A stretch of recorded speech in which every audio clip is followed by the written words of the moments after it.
Welcome back. Remember this segment next week when your house is overflowing with eggs. Judy Strauss is here from the Charm Kitchen, and what a great idea, because you got all these eggs floating around. What are you going to do with them? They're already cooked. Exactly. Help!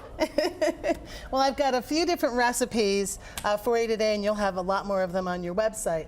But I thought I would start with one that my Busha, my Polish grandmother, used to make, and we always had it just after Easter because we'd have all the Easter eggs to use up. And my mother carried the tradition, and I do it too. I'm starting by making just a regular bechamel. How do you make a bechamel? I started with butter and flour, melted them together, and then I added milk. And you add about, for this recipe, anywhere from a cup to cup and a half. Kind of judge it by how thick you want your sauce to be. So you make that roux like half butter, half... Equal parts, yeah, equal parts butter, flour. And then you milk it up. And then here's where the leftover Easter eggs come in. I've got diced up egg whites, and those are going to go in there. And they just have to be in long enough to warm up, because they were already cooked. She got a little black pepper in there maybe, huh? Little pepper, little salt, that's on the recipe too. And sometimes I'll even put a little curry powder in there. I kind of like it with the eggs.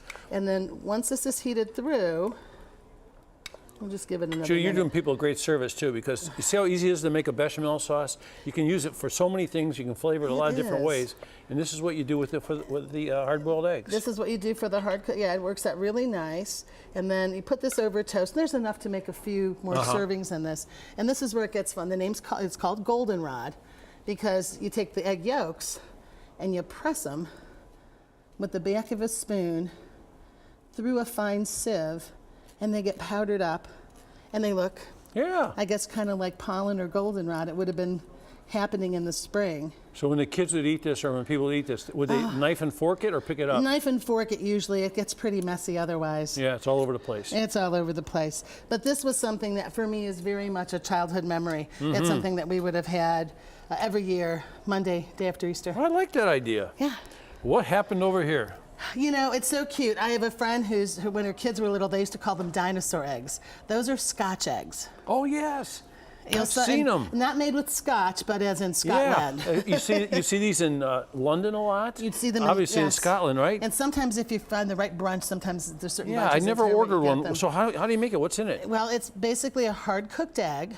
And I was going to say this, and I think this should be obvious, but every time I make these, someone says, do you peel them?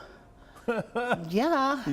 You're going to eat them. Or they're going to be crunchy. But you hard cook the eggs, you peel them, and then they get a little dusting of flour, and then you take just pork breakfast sausage, and you encase them about a little over 2 ounces per egg. And then, as if you were breading anything else. So you could get like that Jimmy Dean sausage or anything like that? Yeah, anyone that you happen to like. You could use turkey sausage if you'd rather use turkey sausage. And you roll it breadcrumbs? And then a little egg wash, and then breadcrumbs, and then you fry them off for a few minutes.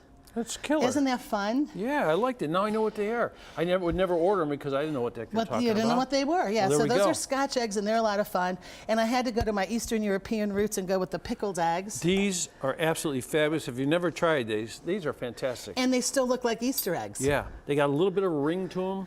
They pick up, and you don't have to make it with beets. If you really hate beets, you can make it without, but what fun is that? So all the recipes are on the website, as you said, but when you make this, how much vinegar to what? Equal parts of the beet juice. You cook the beets, and you get the liquid from cooking the beets, or if you want, you can just use canned beets. But equal parts beet juice, cider vinegar, and sugar. Okay, and here you've incorporated the hard eggs with the pickled beets. Now this recipe I got from a friend of mine, and he got it from a Ukrainian co-worker of his.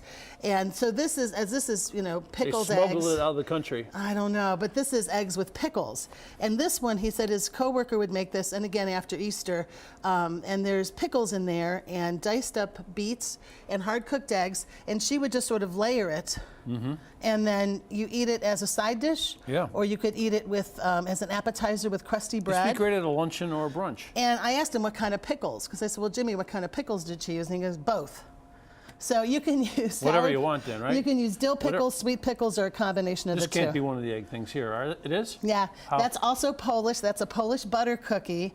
And the egg yolks, the cooked egg yolks, are actually grated into the dough.